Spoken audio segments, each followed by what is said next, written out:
सुबह 5 बजे उठकर मैंने बनाया सूजी का हलवा भोग के लिए। फिर पतिदेव जी ने कर ली महाकाल जी की आरती। मेरे राजकुमार अभी तक सोए हुए हैं। सारा काम खत्म करके हम निकल पड़े माता सुकराला जी के द्वार पर। पता होने के बावजूद मैंने पी लिया था खाली पेट दूध और फिर मुझे हो गई और फिर मैंने खाया और 1 घंटे का सफर करके हम पहुंच गए माता रानी के दरबार।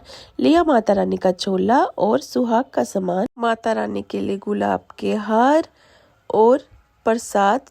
माता रानी को चने और गुड़ का प्रसाद चढ़ता है और ले लिया माता रानी के नाम का झंडा। बाहर पे पहुंचकर हमने बजाई माता रानी की घंटी। चढ़ी हमने सीढ़ियां और सीढ़ियां चढ़ते चढ़ते आगे आ गई बहुत सारी दुकानें जहां से हम प्रसाद ले सकते थे, लेकिन हमने तो पहले से ही ले लिया था। पानिया को आ गया कोई टॉय पसंद, वैसे पड़ी डांट। चाचू ने बोला मैं लेकर दूंगा।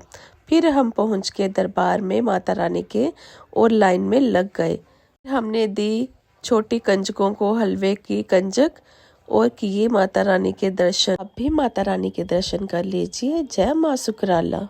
सुबह से सभी थे खाली पेट और बहुत जोरों से भूख लगी थी, इसीलिए हमने सोचा था कि कहीं हरियाली में बैठ के खाना खाएंगे, लेकिन भूख बहुत जोरों से लगी थी, इसीलिए जहां से प्रसाद लिया भैया ने बोला कि ऊपर बैठ के खाना खा लो, होटल का रूम है। मैंने बनाए थे दही वाले आलू और पूरी, मैंने बनाया था हलवा। फिर हमने छत से पूरा व्यू देखा, ऊपर आगे पीछे जंगल का व्यू। फिर हमने बनाई रील और फिर हम वहां से निकल पड़े। वहां से निकलकर हम सीधे पहुंचे मानसर लेक। वहां पर हमने डाला मछलियों को आटा, पी चाय और खाए पकोड़े और मछलियों को भी खिलाए। बहुत एंजॉय किया, फोटोज खींची। फिर बच्चों ने लिए झूले।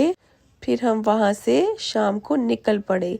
फिर हम पहुंचे जमींदारा ढाबे में, जहां पर हमने खाया खाना मटर मिक्स वेज, शाही पनीर, तंदूरी रोटी, चावल, दाल और मूली और चटनी। फिर हम निकल गए घर की ओर। मेरा शॉर्ट देखने के लिए धन्यवाद। बाय।